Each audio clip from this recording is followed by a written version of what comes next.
Là maintenant, vous allez comprendre que tout n'est qu'une question de choix. Je vous invite à pas faire attention aux images qui vont suivre. Je prends systématiquement des vidéos que je ralentis parce que ça me permet d'avoir une disponibilité temporelle d'environ 20 ou 30 minutes pendant que je fais mon discours, alors que si je dois prendre une image, je dois attendre perpète. Faut la faire défiler, enfin c'est chiant. Je vais essayer de vous donner une présentation de ce qu'est la relativité en moins de 25-30 minutes. De toute façon, je peux pas plus sur TikTok. Je vais essayer de le faire dans ce temps imparti. Donc ça va être sec, hein. Ça va pas être stylé. Mais c'est beaucoup plus simple que ce que vous trouvez dans les livres et c'est parfaitement équivalent. Voilà. Au début du XXe siècle, il y avait tout un tas de soucis, dont en particulier l'expérience de Michelson et Morley, qui donnait quand même une impression que c'était un peu difficile de mesurer le temps.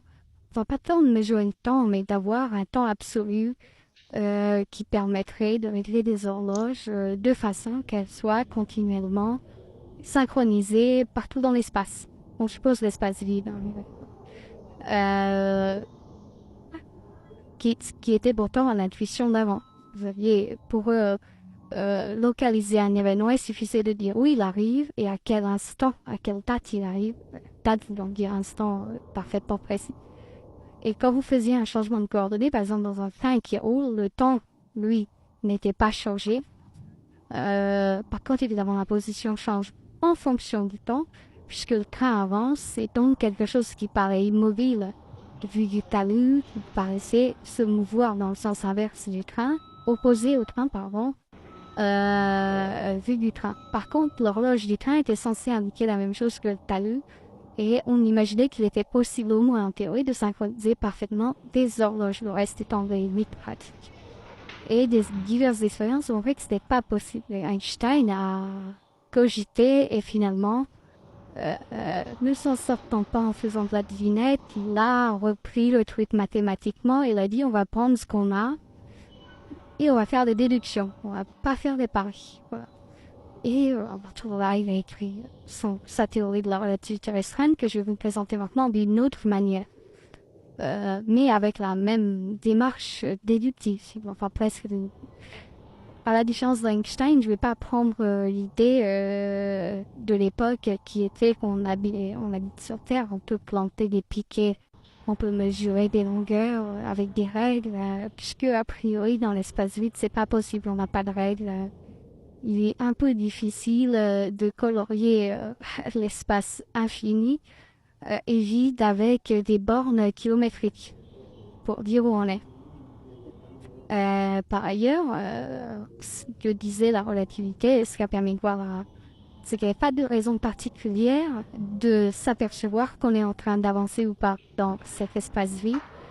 Et il y a que si vous croisez quelqu'un, vous direz, je veux pas la même vitesse, puisque on n'est pas immobile l'un par rapport à l'autre. Encore faut-il le croiser, le rencontrer dans l'espace. Il n'y a pas d'étoile hein, pour vous repérer. Bref, voilà. Et donc, ce qu'a fait Einstein, c'est il a fait un raisonnement sur la relativité du temps des longueurs. On va dire qu'on est obligé de les mesurer avec des morceaux de bois ou des règles et que rien ne nous indique que ces règles ne vont pas se contracter ou se détendre un peu à la manière dont les règles d'un chemin de fer se dilatent à cause de la chaleur. Enfin, vous voyez. Sauf que lui, il disait que c'était plus fondamental.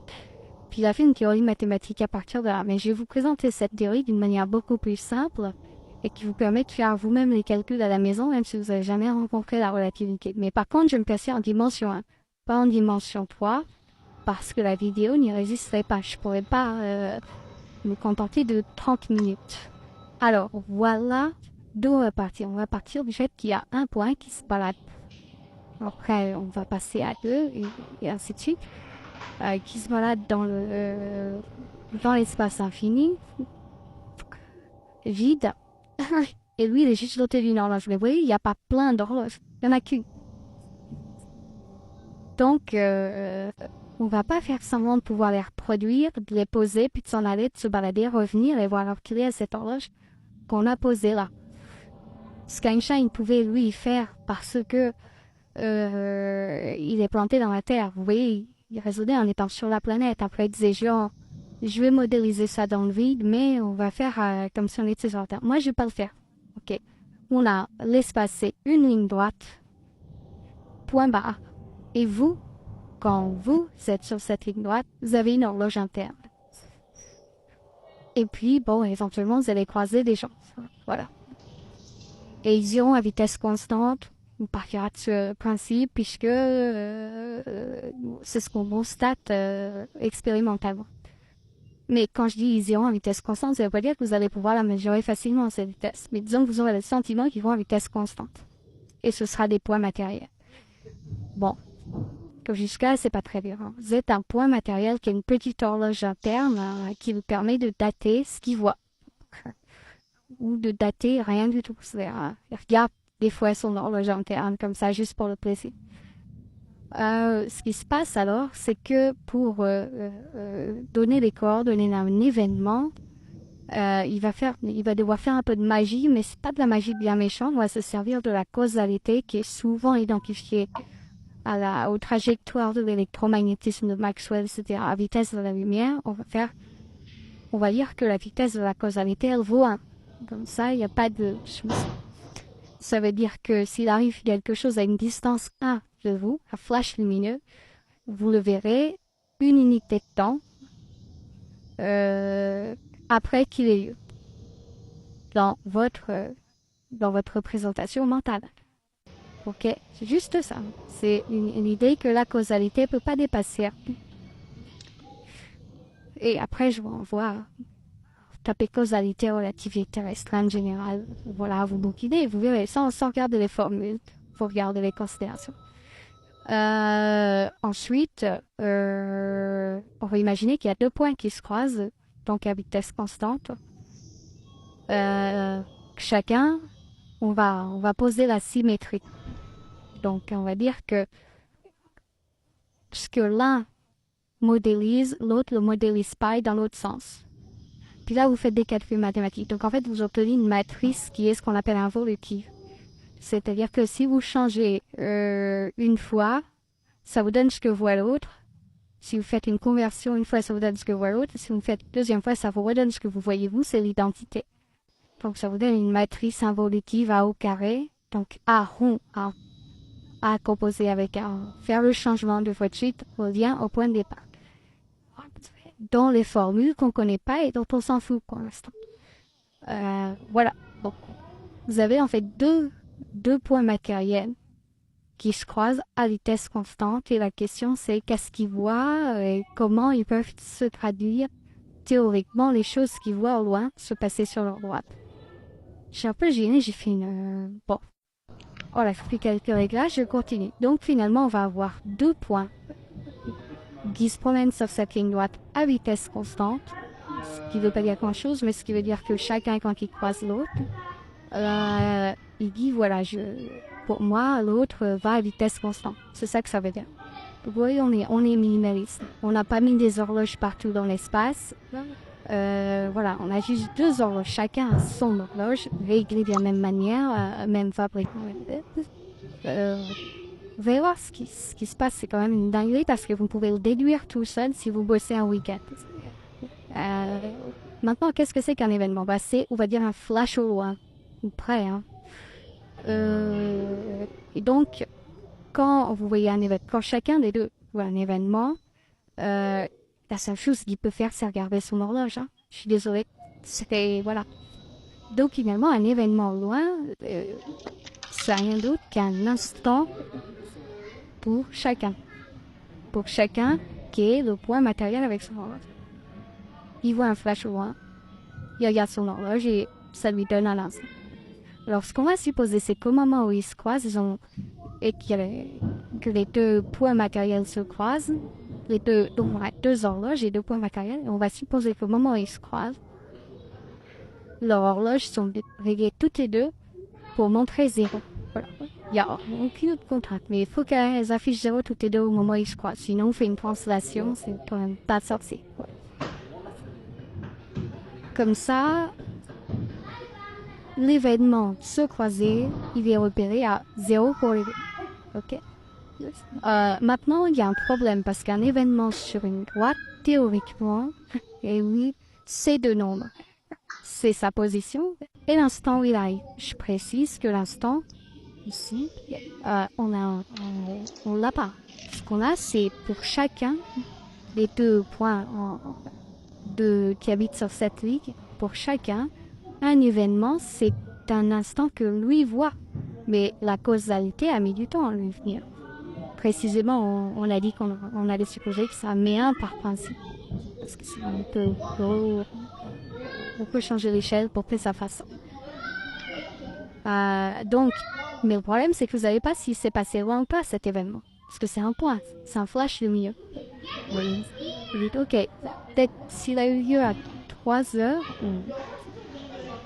il est à la distance 3 heures lumière.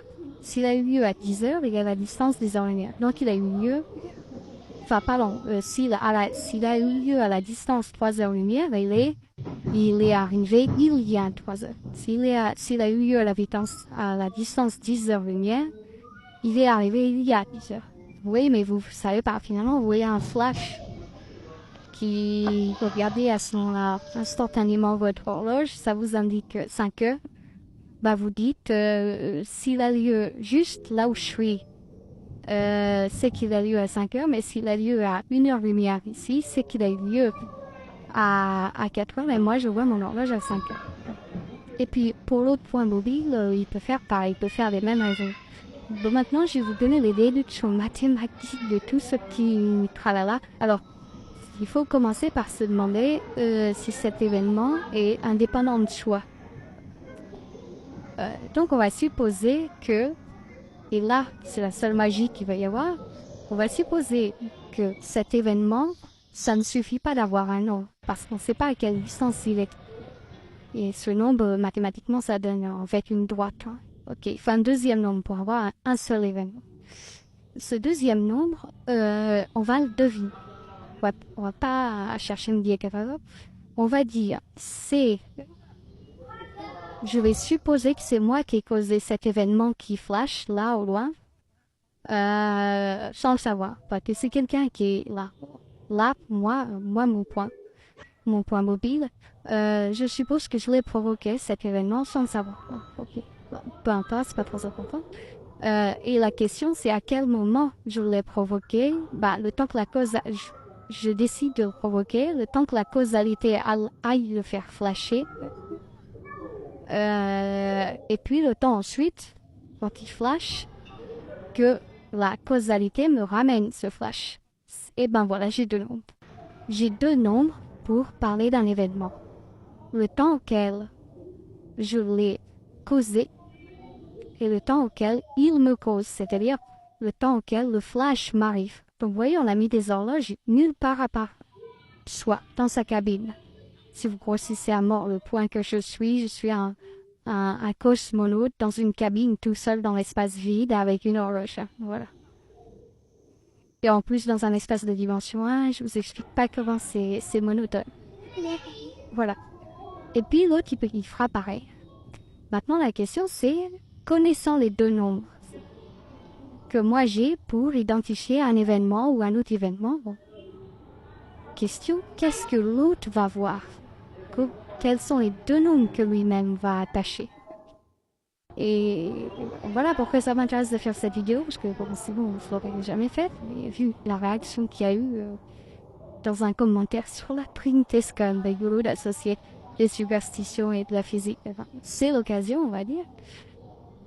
Ah ben, je vous donne en mille ce qui va se passer, parce que vous n'êtes pas prêts. C'est ce qu'a découvert Einstein.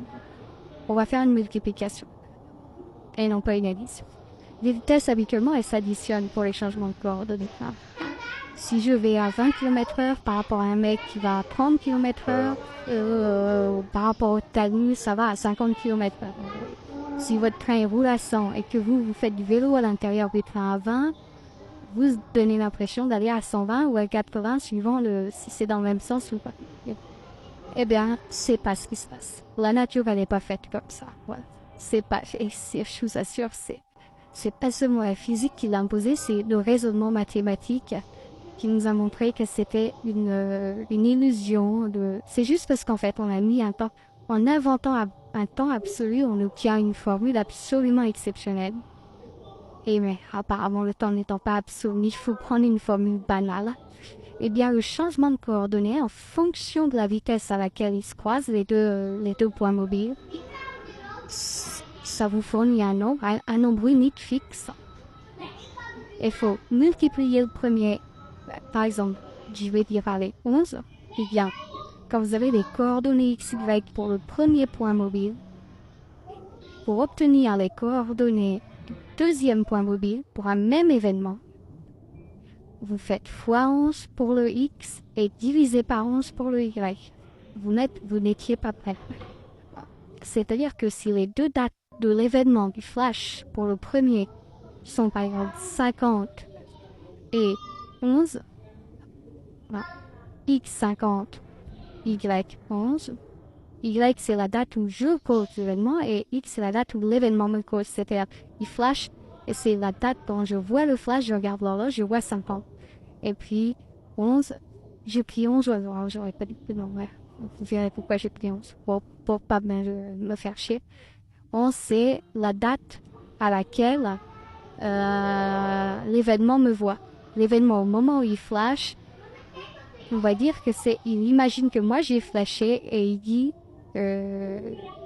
qu'il voit que vous avez flashé à 11. De loin, comme ça, il voit votre horloge, il dit, moi je vois que tu as flashé à 11 et toi tu me vois flasher quand il est 50 à ton horloge. Eh bien, ce couple 50-11, vu par le point mobile numéro 1, eh bien, vu par le point mobile numéro 2, ce sera 550 pour le X et 1 pour le Y. C'est pour ça que j'ai pris 11. Parce qu'il faut diviser par 11. C'est-à-dire que pour l'autre point mobile, ce même événement, son horloge indiquera 550 pour le X. C'est-à-dire quand il flash et quand il le pose, son horloge indiquera 1. Et ce coefficient, il est valable quel que soit X, Y. C'est-à-dire, à chaque fois que le premier point mobile attribue à un événement là, le couple XY, le deuxième point mobile va lui attribuer 11 fois X pour Y et Y divisé par 11. Oui, vous avez un coefficient puis vous prenez l'inverse. En fait, divisé par 11, c'est multiplié par 11. Voilà. C'est ça les règles de la relativité. Et alors, un autre point mobile donnera un autre coefficient qui sera unique par rapport au premier point mobile.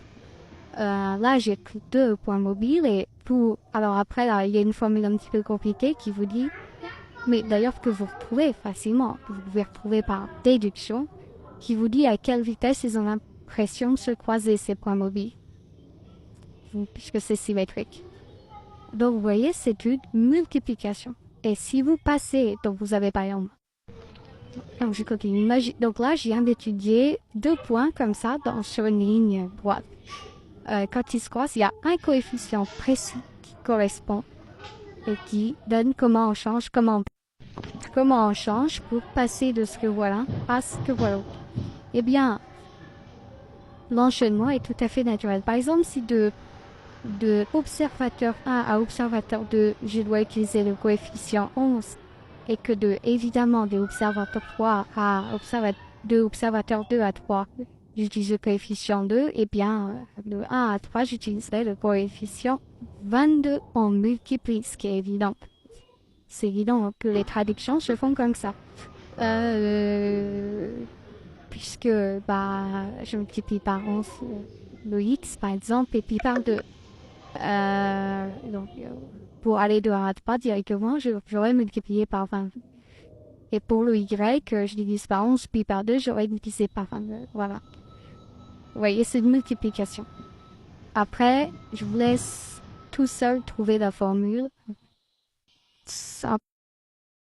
Je vous laisse trouver la formule qui vous permet, je vous laisse calculer tout simplement la formule qui permet de savoir à quelle impression ils ont à quelle vitesse, ils ont l'impression de se croiser à partir de ce coefficient multiplicateur. C'est assez accessible. Après, faut vous imaginer quand même, hein, c'est pas tout à fait du collège ou du lycée, faut avoir un peu de, faut que vous prenez votre temps parce que dans le cadre qui vient d'être défini, ce qui se passe, c'est que il y a que 2 horloges, hein, et chacun en a une. Et voir son copain arriver, c'est pas un flash, c'est une infinité de flashs. Ok. Donc, tout en vous rappelant qu'on a pris comme convention qu'ils voient la coordonnée 0,0 de la même manière tous les deux. C'est-à-dire, le moment où ils se croisent, ils prennent 0 pour X et 0 pour Y. Bon, voilà. Bon. Mais après, quand ils sont éloignés l'un de l'autre et en attendant qu'ils se croisent, ou après qu'ils se soient croisés quand qu'ils se rééloignent, du point de vue de l'un, l'autre, c'est une infinité de flashs successifs. On pourrait le faire de manière répétée comme ça, des flashs répétés. Et voilà. Alors évidemment, la causalité est... Enfin bref, je vous laisse faire le calcul. C'est amusant, mais en fait, c'est une multiplication et pas une addition. Et ça change énormément, énormément les choses. Vous savez, en maths, la relation entre la multiplication et l'addition, c'est vraiment un peu comme passer du pôle nord au pôle sud, en quelque sorte. Hein. Donc, on a vraiment un écart très important entre la vision de la vie donnée par ce temps absolu d'avant Einstein et cette nouvelle vision. C'est pour ça que ça s'appelle la relativité, où au fond, vous avez une horloge que là, à l'endroit où vous êtes, à côté de vous, elle vous indique quelque chose. Ah non. Voilà, et après, vous pouvez dire, bon, elles sont fabriquées de la même manière. Et si je deviens mon copain, je peux emporter mon horloge avec moi et elle est de même fabrication. Mais le temps ne se déroule plus de la même manière. Qu'est-ce qu'il faut faire cette multiplication? Voilà. Et ben, je vais arrêter là parce que ça doit être pas terrible. Hein. C'est pas le genre de vidéo qui va faire des... Mais bon, au moins j'aurais essayé de vous montrer que c'est simple. Enfin, c'est simple. C'est vraiment pas une formule avec des racines carrées dans tous les sens comme on voit dans la littérature. On peut, après, évidemment, elles vont émerger des déductions qu'on va faire parce qu'on veut revenir à un territoire familier. Et là, on pour ça, mais faire des calculs est chiant, résoudre des équations de second degré. Mais le socle, c'est ce que je viens de vous raconter. Ne croyez pas la littérature. De toute façon, c'est équivalent à ce que la littérature raconte, mais la littérature précise jamais ce socle parce que voilà, c'est pas la